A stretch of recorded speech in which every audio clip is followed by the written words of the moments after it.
Então, meus queridos e minhas queridas, vamos conversar hoje sobre covinhas no rosto. Você tem? Eu não tenho. Deus não me deu essas covinhas, né? Até porque, se a gente compreender como é que elas acontecem, a gente pode ficar pensando aí duas vezes. Será que eu queria covinhas no rosto? Vamos entender esse assunto.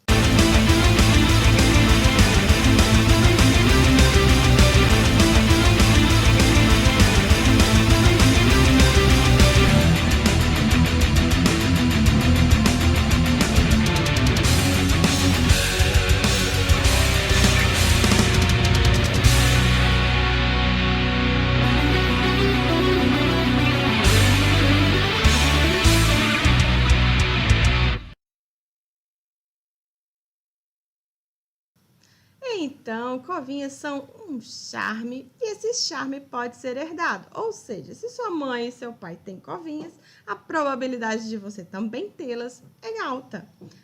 Porque tudo isso é um erro genético que acontece quando você está em desenvolvimento. Sim, quando você ainda era um embrião, essas covinhas foram formadas aí no seu rosto. E aí o que acontece? Essa malformação aí, a gente chama de malformação entre aspas, porque deixa um charmezinho no seu rosto, né? E causa aí uma pequena retração da pele, porque ela é repuxada para baixo, principalmente no caso das covinhas do sorriso, né? Que são essas de bochecha. Quando a gente sorri, elas acabam se formando. Vamos entender como é que isso tudo acontece? Então, primeiro o ato desta cena... genética. No, God, please, no! No! No! Genética das covinhas, sim, porque tudo é culpa da genética. Então, vamos entender, por exemplo, aqui a nossa queridíssima Kate Middleton. Oh, que chique. Ela tem covinhas aí, e a gente observa aí que seus filhos também têm essa formação das covinhas, né? Olha aí as bochechinhas dos mini príncipes e mini princesinha. Olha que gracinha. Mas aí observe que também o príncipe aí também tem a formação da covinha. Ou seja, o que a gente observa? Alguns estudos, são poucos estudos aí relacionados à genética da covinha, né? E esses pouquíssimos estudos identificaram ou sugerem que o gene relacionado à formação dessa covinha, ele seja autossômico dominante. Ou seja, se seu papai tem, se sua mamãe tem covinhas, a chance de você tê-las também é alta, ok? Então, essa é uma das características genéticas aí para a formação dessa covinha, beleza? E aí, a gente chama essa covinha de uma anomalia anatômica. No entanto, essa anomalia não causa prejuízo nenhum, né? Por quê? O que a gente vai observar? Então, vamos para a anatomia das covinhas. Essa alteração aí no tecido conjuntivo que se adere à pele não vai causar um prejuízo para a formação das suas lindas bochechas e do seu lindo queixinho, tá? No entanto, vai dar essa característica aí desse furinho na sua pele. E aí a gente observa o quê? Que na covinha da bochecha, esse tecido conjuntivo fibroso, ele vai aderir à pele, aos músculos da face e quando sorri, aparece o furinho, né? No caso do queixo, esse furinho já fica fixo aí, porque neste movimento aqui, né, a gente vai ter aí a beiradinha do furinho, ok? Da mesma constituição, esse tecido conjuntivo fibroso, que é aquele subcutâneo aí por baixo da nossa pele, vai fazer esse repuxamento e vai dar essa característica do furinho. Nem existe isso, você tá inventando palavra. Fala direito, rapá. Bem bonitinho, né, gente? Lindinho, maravilhoso. E aí a gente vê esses bebechinhos de coisa mais linda com fuinho no rosto. Que fofo! Né? Ainda falando da anatomia aí dessas covinhas, então, no caso da bochecha, o que a gente vai observar aí na formação da bochecha?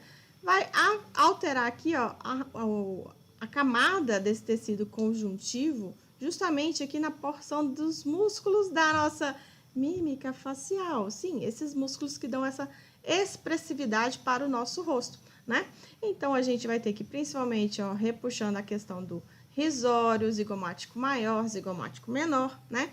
Até mesmo aqui no caso do depressor do lábio inferior e no caso da covinha do queixo, o mentual que a gente vai falar a seguir. beleza? Então, esse repuxamento aqui, ó, da pele, do tecido conjuntivo, justamente com esse ato de prender ao músculo, né? E aí, quando a gente sorri, vai formar as covinhas, os buraquinhos nessa bochecha, beleza? E no caso da covinha no queixo, ela é fixa, tá aí o tempo todo aparecendo. Olha que bonitinho este moço, que é o Henry Cavill, né? Olha ele lindão aí, como Superman e como The Witcher. Ó, ó.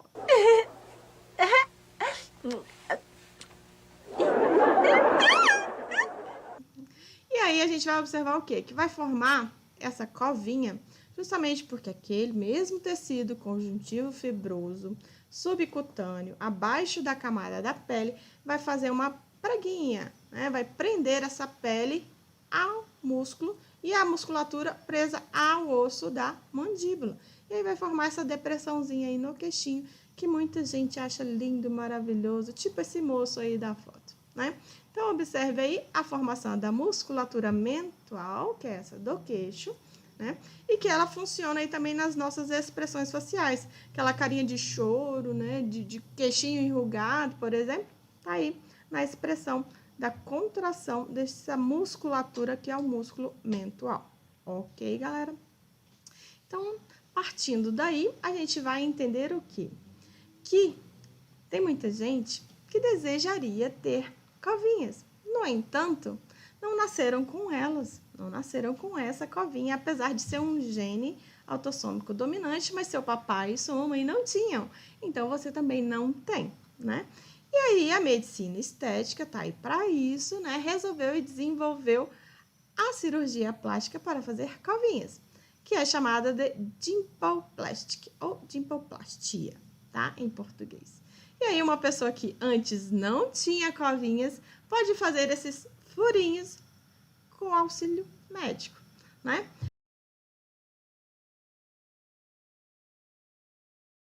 No entanto, se a gente for pensar, aí, ele é um procedimento de risco, né? Porque é uma cirurgia, vai envolver características aí de anestesia, de incisão, de fazer uma retração dessa pele do local aí da bochecha, né?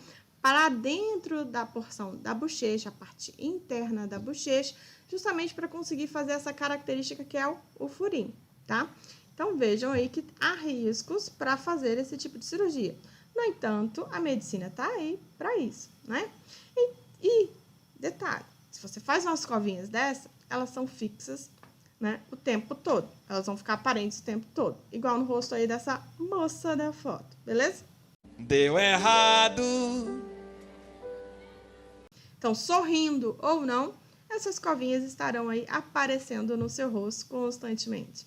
Estranho, né, gente? Mas existe gosto para tudo nessa vida, né? Então, eu mostro aqui para vocês, olha, algumas covinhas fabricadas no meio médico, antes e depois, e aí tem essas características aí relacionadas à formação dessa covinha, né? Veja aí essas covinhas, ok?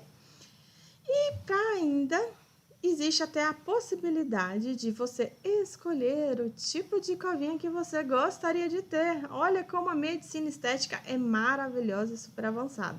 Você pode escolher aí, por exemplo, uma covinha do tipo longa, né? Que é aquela covinha que já faz a depressão junto com o ângulo aqui da boca. Ou apenas uma covinha indiana, que são essas aí, como dessa moça loira aí, né? Que é essas covinhas mais superiores aqui no ângulozinho da bochecha, tá?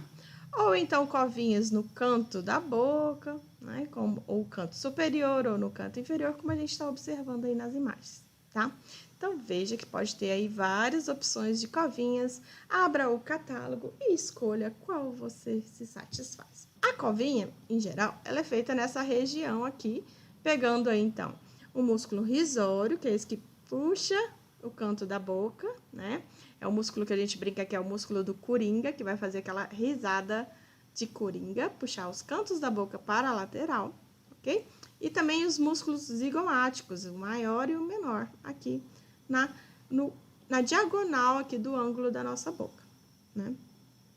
Então, para fazer este detalhezinho lindo, maravilhoso aí no rostinho, o que a gente vai observar? que há aí a formação, ó, de estruturas muito importantes nessa região de bochecha. Então, aqui a gente tem, ó, a glândula parótida, que é uma glândula salivar, e o ducto parotídeo passando por aqui.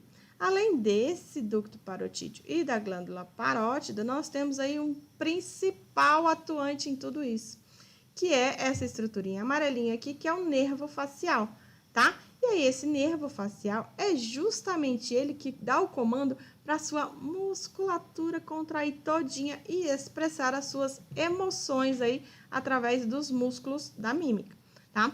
Qual foi o momento? Ei, que hora eu tô atrapalhando a porra desse... Então, veja que se afetar uma dessas inervações, um desses ramos do nervo facial, o nervo facial é o nosso 7º par de nervo craniano.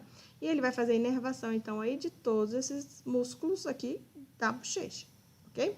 Temos aí, então, um ramo que vai ser o ramo zigomático, um ramo bucal e ainda um ramo mandibular, tá? E aí, se afetou um desses ramos, você vai ter uma covinha, mas não vai ter expressões para mexer essa covinha. Veja que triste fim é isso tudo, né? E aí, a gente pensa, bebezinhos, todos eles têm essa bochecha maravilhosa, gostosa, ai que tem mais gostoso, Mas, no entanto, em bebês, geralmente essa característica aí do furinho, da covinha, na bochecha ou no queixo, ela pode desaparecer conforme o crescimento da criança. Por quê? Bebezinhos nascem com bastante gordura, uma camada de gordura subcutânea, que é justamente para protegê-los aí da temperatura corporal, né? Então, bebês ainda não regulam sua temperatura corporal com o meio externo, eles estão aprendendo, desenvolvendo essa característica de regulação temperatura, né? Regulação da própria temperatura. Então, eles precisam aí dessa camada de gordura extra para sobrevivência. Rapaz, o que é isso aí? É banha. É, realmente, agora. E aí, acaba ocasionando a formação dessas coxinhas macho-delícias, esses cuti-cuti da titia, que é os furinhos aí na bochecha. E aí, a gente às vezes vê, assim, criança, foto de criança com a bochechinha furadinha, né? As covinhas na bochecha ou no queixinho. E aí, conforme ela vai crescendo, isso vai desaparecendo. Isso é uma característica, às vezes, normal. Mas, geralmente, covinhas do queixo, que são as mais profundas, né? Essas mais depressoras aí da musculatura em relação à pele, aí sim essas características podem permanecer, ok? Então, essas delicinhas da titia, deixa aí para vocês. Se quiser mais informações, quiser saber mais, existem várias reportagens aí contando sobre a questão da formação das covinhas, né? Informações anatômicas aí nos livros de anatomia, beleza? E lembre-se de deixar o seu like, de se inscrever no canal, de ativar o sininho para você receber as notificações aí dessas novidades desse canal, né? Se você ficou com alguma dúvida, quiser comentar alguma coisa, pergunte aqui nos comentários aqui embaixo e a gente vai estar atendendo aí aos seus pedidos, porque o seu pedido é uma ordem, né? E se a base é sólida, quem define o topo é você. Lembre-se disso e nunca se esqueça. Eu deixo aqui para vocês o meu adeus e nos encontramos aí, então, na próxima aula, ok, pessoas? No próximo vídeo, no próximo vez que você clicar e procurar sobre um tema interessante, e a tia Jalsa vai contar para você.